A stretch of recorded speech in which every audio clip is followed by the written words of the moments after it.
ताई, आज राज ठाकरे यांनी मेळावा घेतला. ह्या मेळाव्यामध्ये राज ठाकरेंनी असं मार्गदर्शन केले की आपण 100% सत्तेमध्ये असू असं म्हणतो. कसं बघता? बघा, राज ठाकरे हे बाळासाहेब ठाकरे यांचे पुतणे. त्यांनी जेव्हा पक्ष स्थापन केला तो त्यांच्या हिमतीवर उभा केला. इकडचे चोर तिकडचे चोर, ह्याला पैसे दे त्याला पैसे दे केले. ज्यांच्यावर राजसाहेबांवर ज्यांची निष्ठा होती, ज्यांना राजसाहेबांचं काम, ते सगळे मनसैनिक सत्ता गेली 20 वर्ष नसूनही ते आजही त्यांच्या सोबत आहेत. म्हणजे मनसैनिक हे सत्तेसाठी नक्कीच नाही.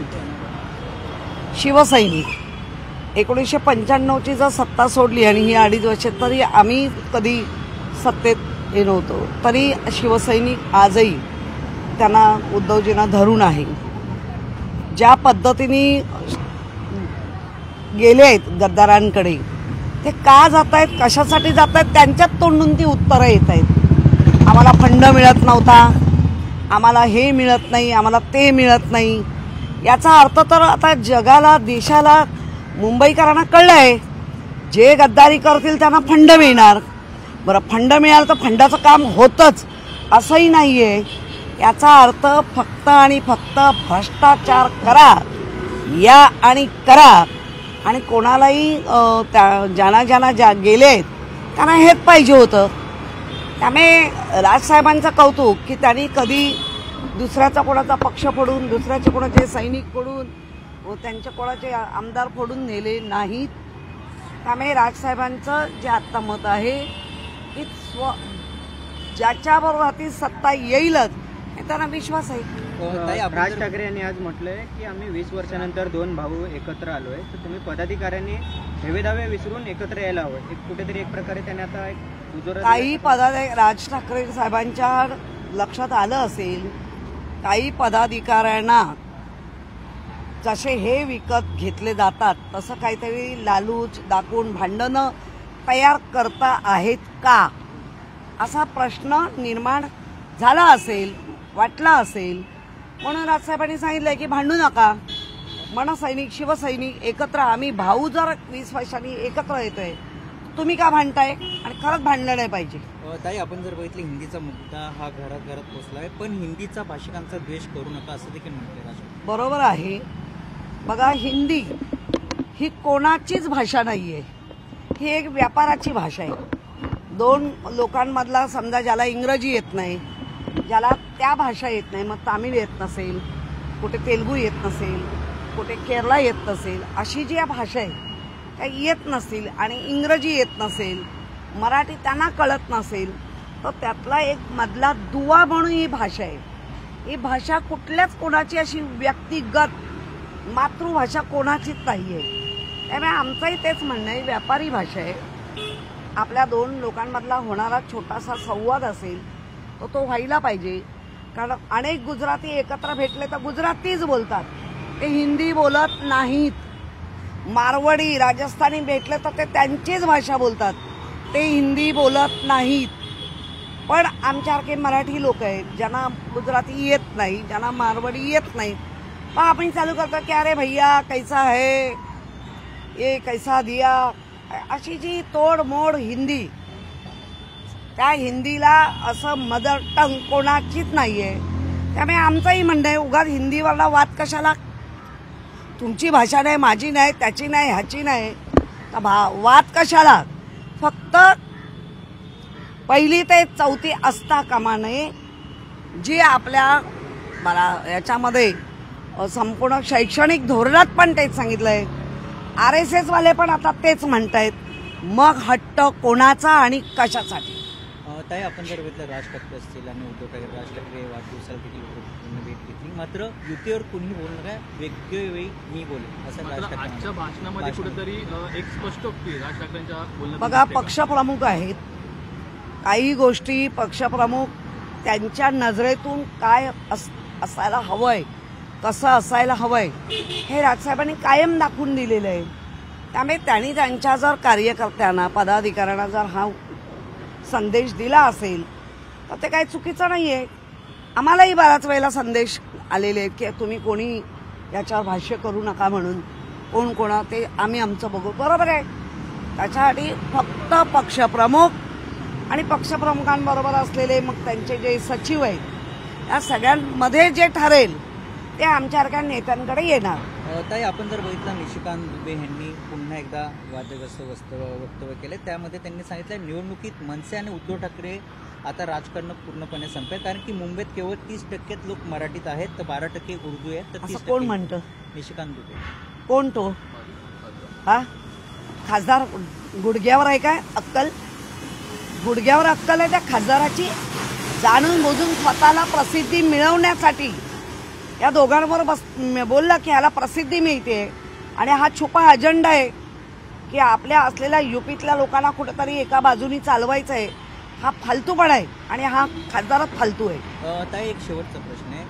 भाजपचे नेते प्रणय फुके हे बोलतात ते भाजपचा बाप मीच आहे, प्रणय फुके. फुके? प्रणय फुकेला म्हणावं 2 मुलांना घेऊन. प्रणय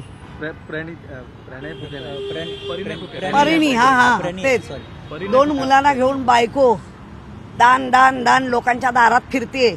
त्याचा पहिला बाप हो, मग दुसऱ्यांचे बाप बन. फुके तो फुकेच, काही बोलतो.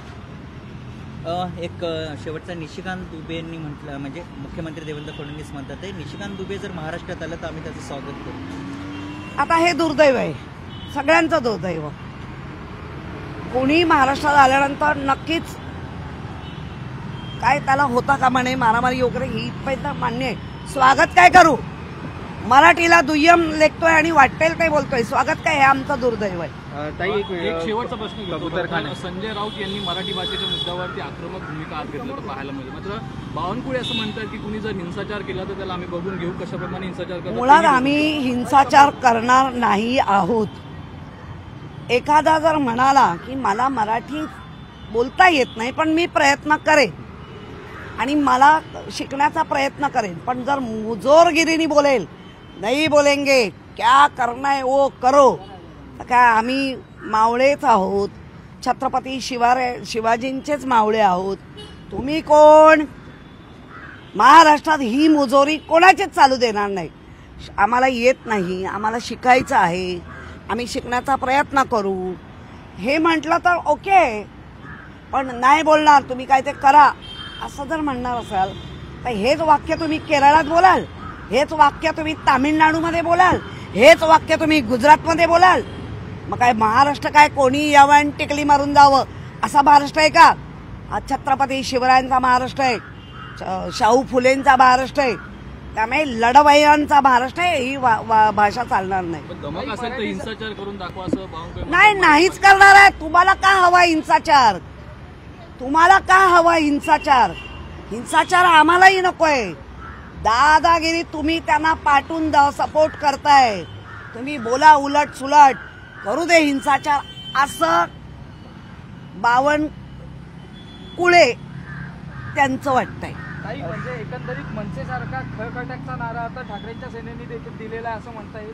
बघा, मी परत तेच सांगेन, जर बावनकुळे सारखे परप्रांतीयांना अदर भाषिकांना चढवत असतील अशा पद्धतीने तर खळखट्याक होणारच.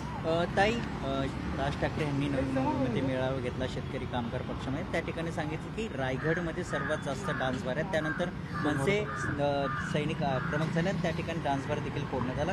मात्र ह्यावर आता आहार संघटनेचे जे वकील आहेत डान्स बार आणि ऑर्केस्ट्रा जयश्री पाटील ते म्हणतात की डान्स बार जास्त अमराठी लोकांचा नाही तर मराठी लोकांचा.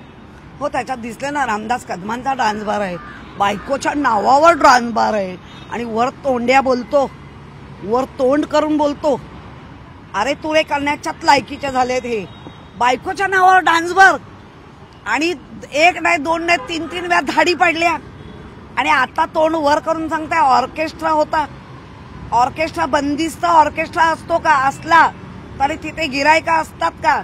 असले तर पैसे वाटतात का? मुली लगट करतात का? काय कसले उत्तर देत आहे? महाराष्ट्र काय वेडा आहे का? महाराष्ट्राची सुज्ञान आहे जनता. महाराष्ट्राला कळून चुकलंय. जे मंत्री महोदय त्यांच्या आईच्या नावाने त्याच्या बायकोच्या नावाने डान्स बार, आणि म्हणूनच उद्धवजींचा प्रचंड राग करत होते, कारण उद्धवजींचा ह्या गोष्टीला विरोध होता. ताई, एकीकडे पाहायला गेलं तर विधान परिषदेत जे आहे चित्रा वाघ असतील किंवा मनीषा कांदे असतील यांनी कबूतरविषयी कबूतरखाना हटवावा दादरचा हा विषय मांडला होता. पण एकीकडे पाहायला गेलं तर जे भाजपचे मंत्री आहेत मंगलप्रभात लोढा यांनी देखील जे आहे त्यांनी असं नकार दिला आहे. कुठेतरी महानगरपालिकेशी समन्वय साधून मध्य पर्याय काढावा असं देखील त्यांचं म्हणणं आहे. याकडे कसं पाहता, म्हणजे अंतर्गतच वाद? आपण हिंदू म्हणा कोणी सहिष्णू असतो पक्षी प्राणी यांच्याबद्दल. कबूतर हा 1993 वर्ष कबूतर खाण्याला जाते. म्हणजे 93 पासूनचा आजपर्यंतचा आरोग्याचा रिपोर्ट हा तेव्हा नव्हता. या चित्रा वाघच्या मामीला झाल्याबरोबर कळला. ओके. आणि आता सगळ्यांच्या जीवावर ती बाई उठतेच. आता कबूतरच्या पण जीवावर उठली आहे. तर ठीक आहे, कारण तो निर्णय सुप्रीम कोर्टाने दिलाय. ह्यांचं सगळीकडेच राज्य आहे. आता ह्या राज्यात आमचे कबूतर तरी छान राहतात का बघायचंय. कुठेतरी काही कबुतरांना जे आहे ते मृत्युमुखी देखील पडलेले आहे. त्यांना खाण्यासाठी मिळालं नाही, त्यामुळे देखील मृत्युमुखी पडले. याकडे कसं पाहता? मी अतिशय सहिष्णू आहे. मला दया येते. अशा पद्धतीने त्यांचा दाना पाणी तोडणं हाच तर ह्यांचा अजेंडा आहे. आज पक्षी प्राणी माणसं सगळ्यांच्या दाणे पाणी तोडायचे. पण जैन समुदाय अजून देखील आक्रमक आहे. काहीतरी पर्यायी मार्ग काढा. जैन समुदायाला वाटत होतं ना की हे सगळं आमच्यासारखं आहे, भाजप म्हणजे आमचा. आता कळतंय त्यांना काही.